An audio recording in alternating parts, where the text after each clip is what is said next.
Welcome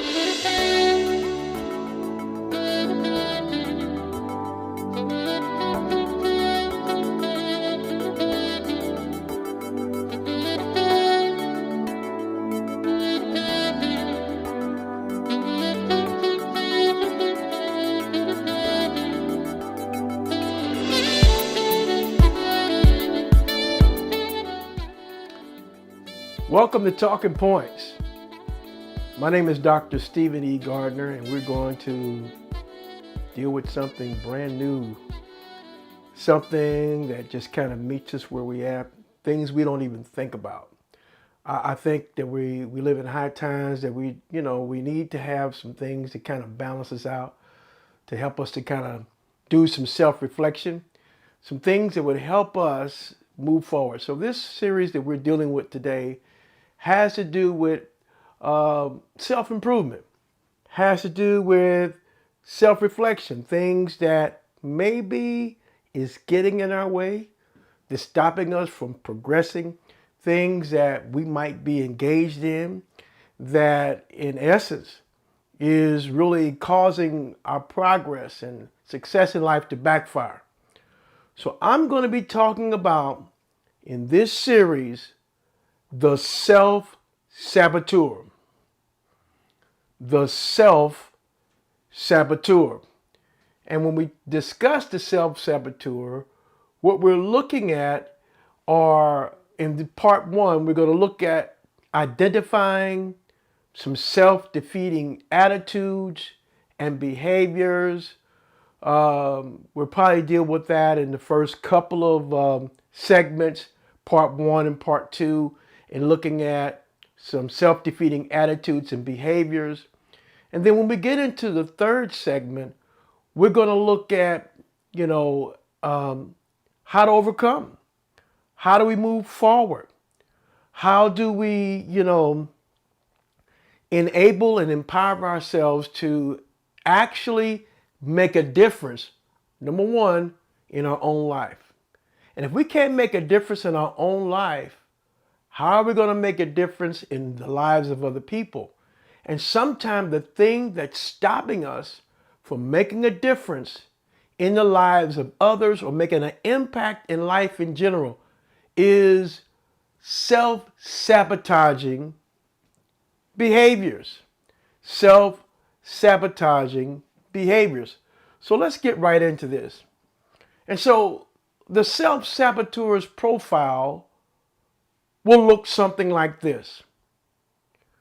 Talking yourself out of stuff that you know you should do, afraid you'll fail, or afraid you'll succeed.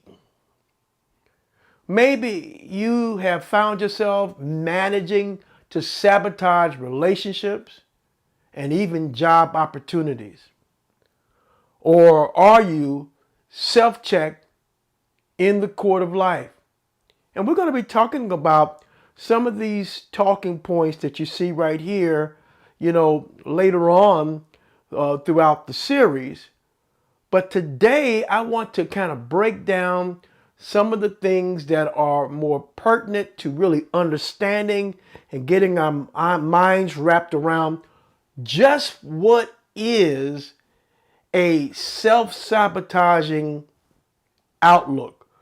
How am I able to not be a self-saboteur? I know that's bad English, but I want us to really think about that some of the reasons why many of us haven't been able to accomplish the task that we've set out to do is because we have been engaging in self-sabotaging activities.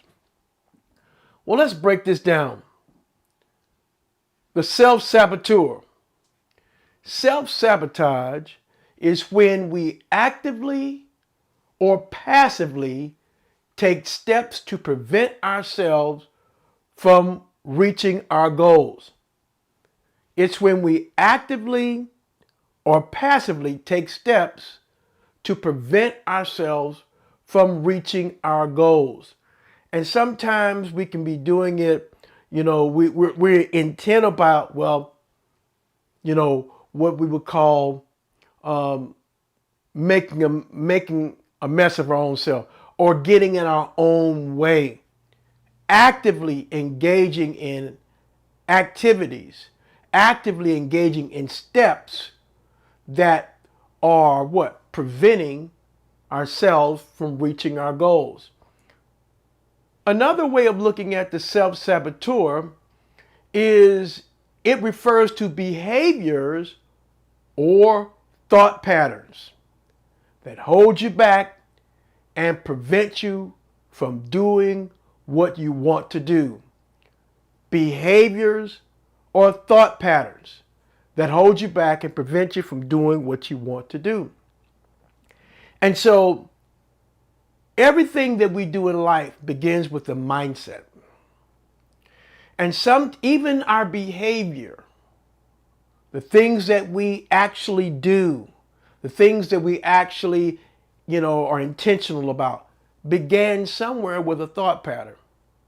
And we grow up in life and there are certain behaviors that have been concretized in our life by a thought pattern that may have originated long before that. When we talk about a self-saboteur, we're talking about thought patterns and behaviors that have developed from how you see yourself and how you will do something with your life, whether you are trying to reach a goal or you're just trying to have a successful relationship with someone. Another way of looking at the self-saboteur or self-sabotage is it has to do with conscious and unconscious behavior. And many of us are familiar with Tony Robbins, very successful individual that has to do with motivational lifestyle changes, and he's made millions of dollars trying to help people become better. And apparently he has helped people become better because he has been able to he's very successful at it. He identifies self-sabotage that can be either conscious or unconscious. Sometimes we do the things that we do because it's coming from a place called the unconscious realm. Sometimes we do the things that we do because it's coming from a place called the unconscious realm. And so we ask ourselves this question: why does this keep happening to me? Why does it appear like this is always reoccurring in my life? Why does it seem like I am my own worst enemy? Why am I the one that's standing in my own way of me moving forward? Being able to unearth and dismantle the self-saboteur or self-sabotaging behavior will mean that we have to look at certain things that we have normalized in our life that we never have given thought to. So sometimes before we can get to the inside, we got to look at the outside and work our way inward. Self-sabotage can be conscious and also unconscious behavior. Another way of looking at self-sabotage, there are a few famous quotes that we have here. And you can see the names of the individuals where I got these quotes from, and you can look them up for yourself, or you can go and maybe look up some other quotes on self-sabotage that might help give you a better framework as to what it really looks like. Self-sabotage is when we say that we want something and then we go about making sure that it doesn't happen. Whoa! Am I my own worst enemy? Let me say that again. Self-sabotage is when we say we want something and then we go about making sure that it doesn't happen. Are you, am I, or others their own worst enemy? Another quote is, I am the greatest obstacle to my greatest dreams. And we all should have great dreams. Great dreams should be the driving force of progress in our life. And if you have a dream, a great dream is one that's bigger than you, one that obviously it requires a lot of preparation for and requires a lot of effort. If your dream is not bigger than you, then maybe it's not really a dream. But when we have great dreams, we can, and oftentimes are, the greatest obstacle to my greatest dreams. We are the one that's standing in the way because of some unconscious or conscious behavior, because of some mindset or behavior, or because of something that we have been intentional about, or something that we are just doing because we don't realize that it's really undermining our progress. And we all know that there are people in life whose progress they seem to always short-circuit it. Now, I grew up in the city of Indianapolis, and we used to play basketball and so on and so forth. And we always would recognize that individual, which we would consider to be self-check. And that's a person you don't want on your team because you know that they're going to get out there and they're going to mess it up. And so sometimes there are people we know that we know from their habits, we know from their MO, we know that from their history that they're going to mess stuff up. They have been engaging in self-sabotaging behavior all along, and because we know that they're going to mess it up. It could be a relationship, it could be a job, or whatever the case it might be, but they're going to mess it up because they've got a history of messing stuff up, and maybe they do not even realize that if they make certain adjustments, that they could change the outcome. Rather than messing stuff up, they could turn things around in their own life, and they can find themselves in a place of retaining a job, or they can find themselves in being able to sustain a relationship or whatever goal that they want to achieve in their own life. We oftentimes are the greatest obstacle to our greatest dreams. We don't want to be self-checked. We don't want to be that individual in life that people can predict. Okay, they say they're going to do this, and we begin to look at our clock and we begin to look at our watch and say, okay, I'll give them 6 months. And I guarantee you they're going to be going on to something else. Don't you know people like that? Maybe we've been like that. That maybe people have looked at your past and looked at your behavior and looked at what they've seen as an outcome of your own life and can predict, let me give it 6 months. That 6 months from now, they've been moved on to something else.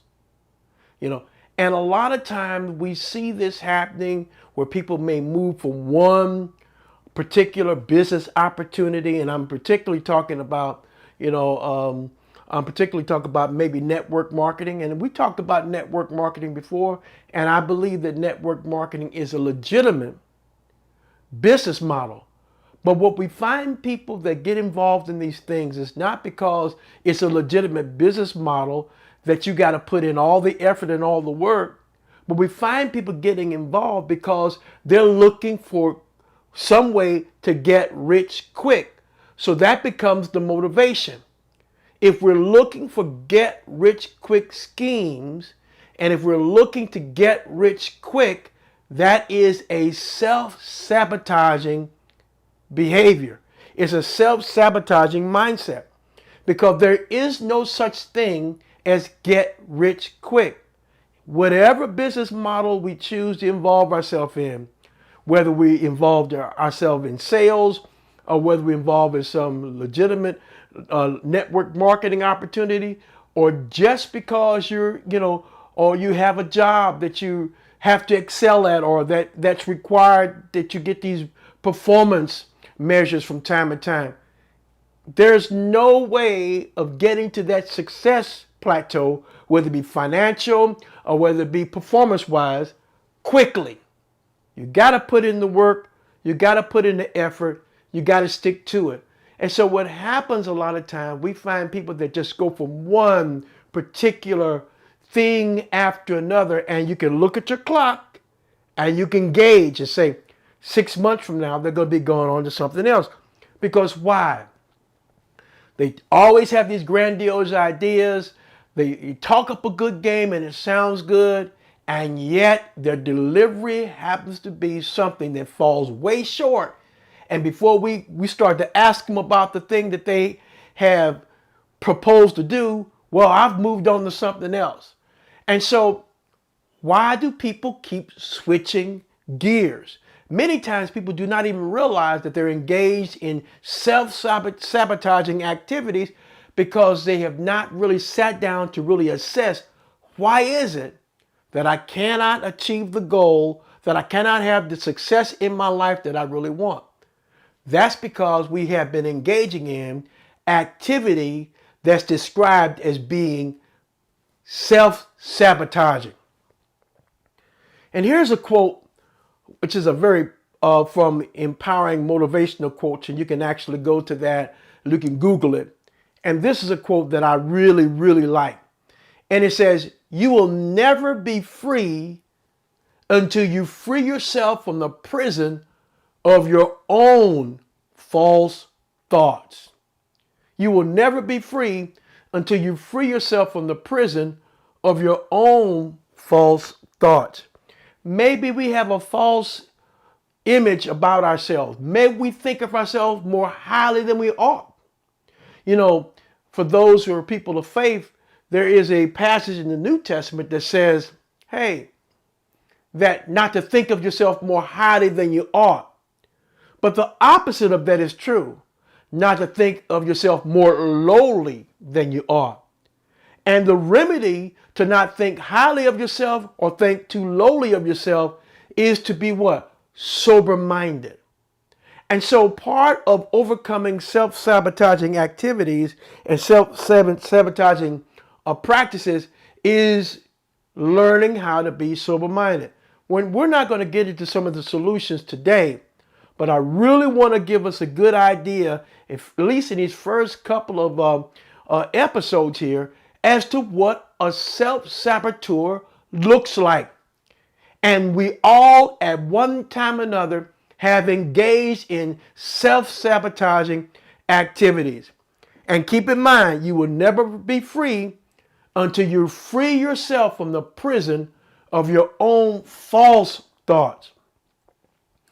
Well, here's number one, and I think this is the biggest one that we all have been involved in at one time or another, and that is procrastination. And in all the articles that I've researched on self-sabotaging behavior, procrastination is the number one emerging theme. And guess what?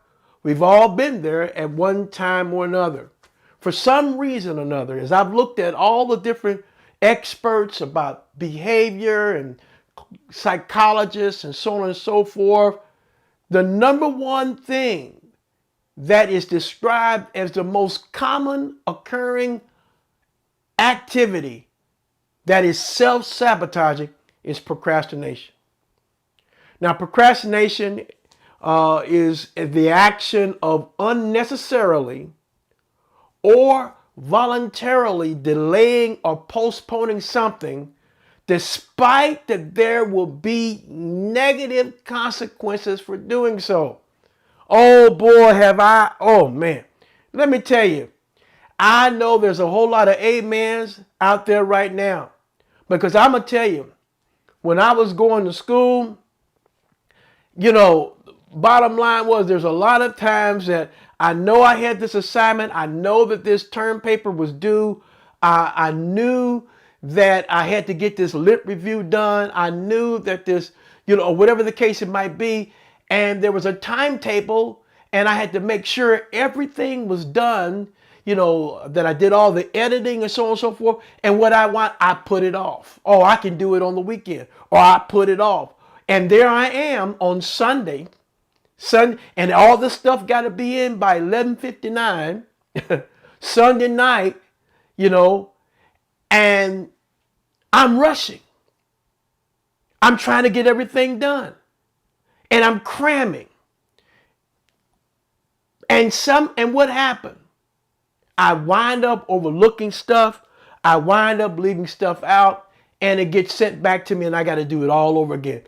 Procrastination is the action of unnecessarily or voluntarily delaying or postponing something despite knowing that there will be negative consequences for doing so.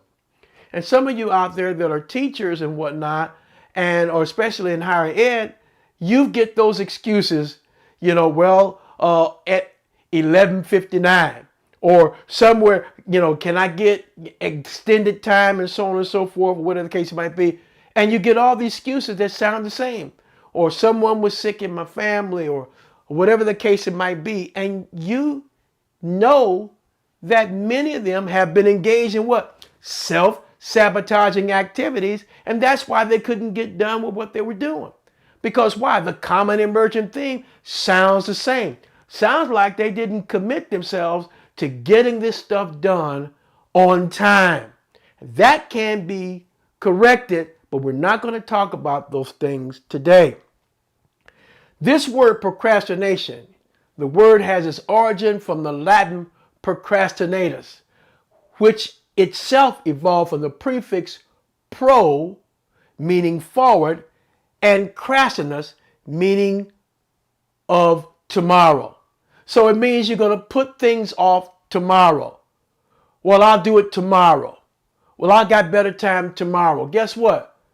Tomorrow never arrives. And look, procrastination probably has been one of my weak suits in my life. And I'm sure that some of you would probably have said that. But if we don't know and don't admit to the things that we know that are error or things that we're falling short on in our life, that is also a self-sabotaging mindset, which we'll talk about in just a few minutes. Sometimes procrastination can be masked in statements and attitudes that justify inaction, such as, I work better under pressure. Now, how many times we lie to ourselves about that? I work better under pressure. Or I purposely wait to the last minute because I can produce at a higher level. And although these statements like this sound good, they do. They sound pretty good, and they may come from well-meaning people who have found that this approach may have worked well for them. But it won't work well all the time. I can tell you that right now. It might work here and there, but the truth is, there is no reactionary time to correct mistakes and make necessary adjustments. Remember I told you? There have been times that I used to put off doing my school assignments, and I'd wait to the last minute to try to get this particular lit review or try to get chapter 3 of my dissertation done, and I'm cramming. And I didn't do all the editing. I didn't make sure everything was cited properly. I didn't make sure that I use correct APA formatting. I didn't use any of that stuff. I just rushed it in so it can get in by what? 11:59.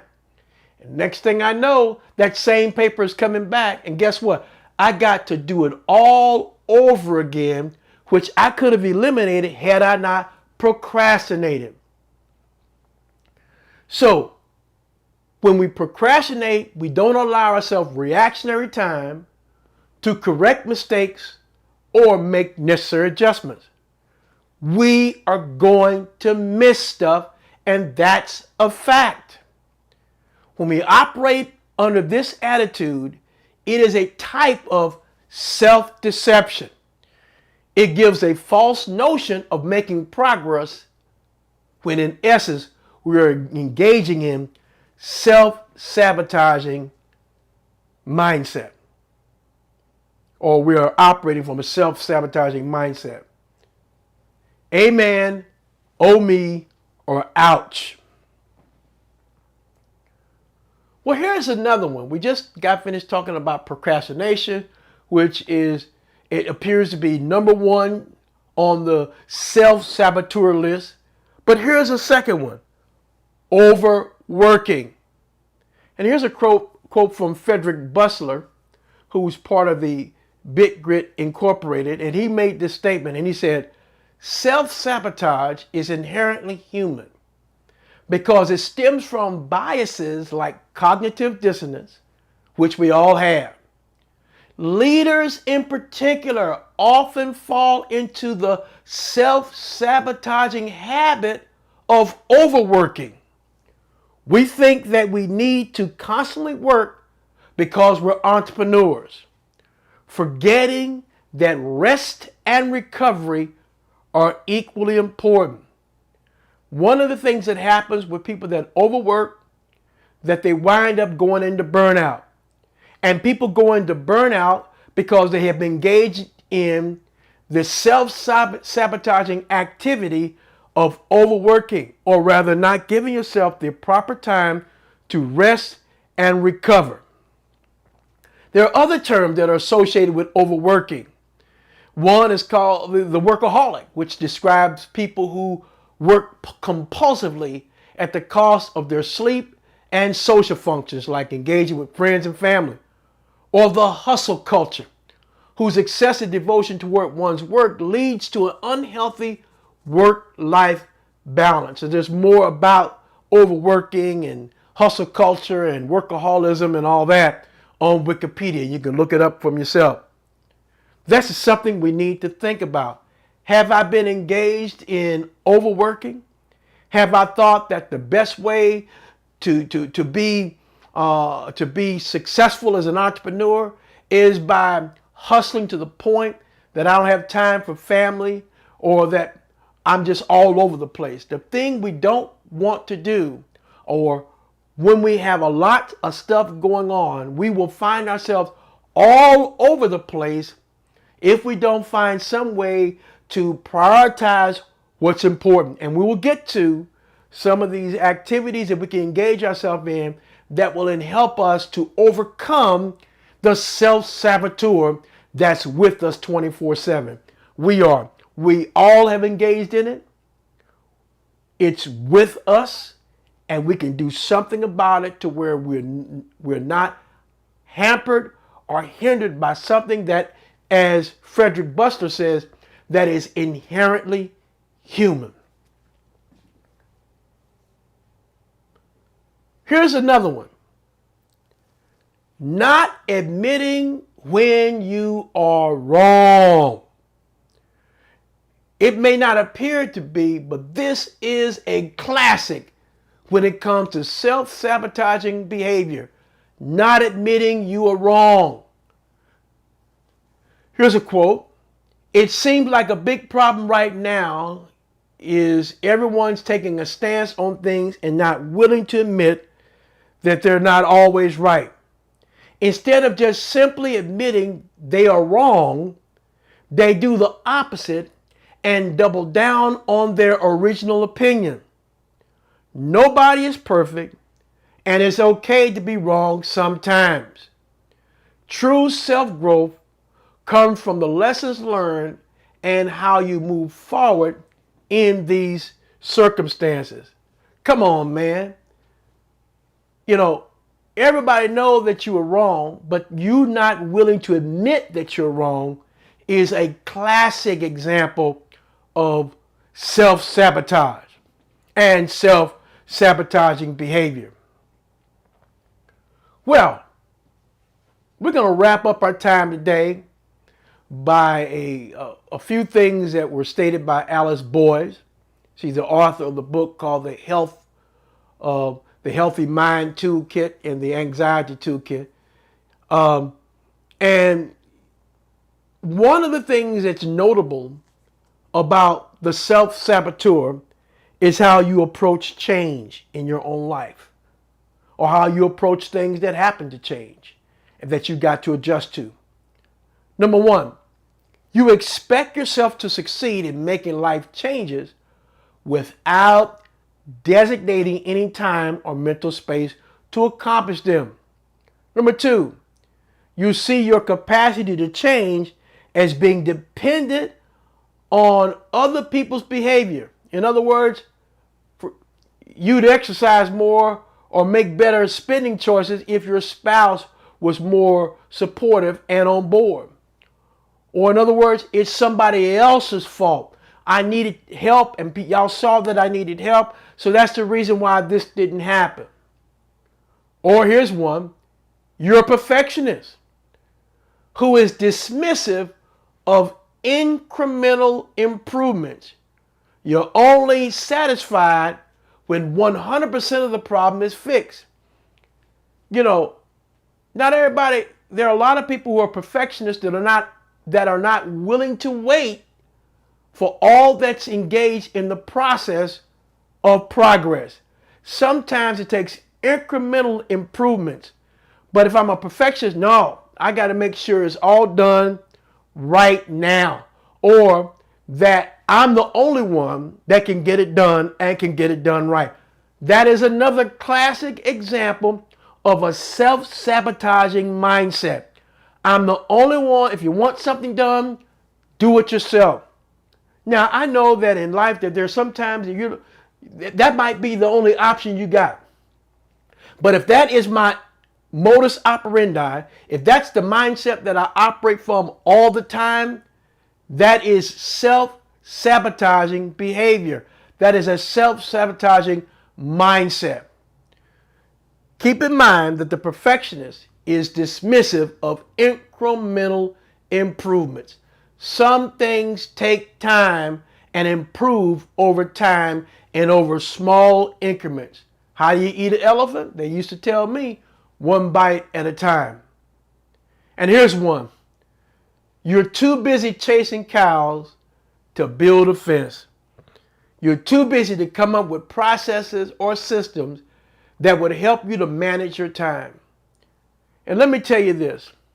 A lot of the process and systems are already out there. You don't have to go and reinvent the wheel. You don't want to be the person that no one can give advice to without you going off or without you trying to protect your territory.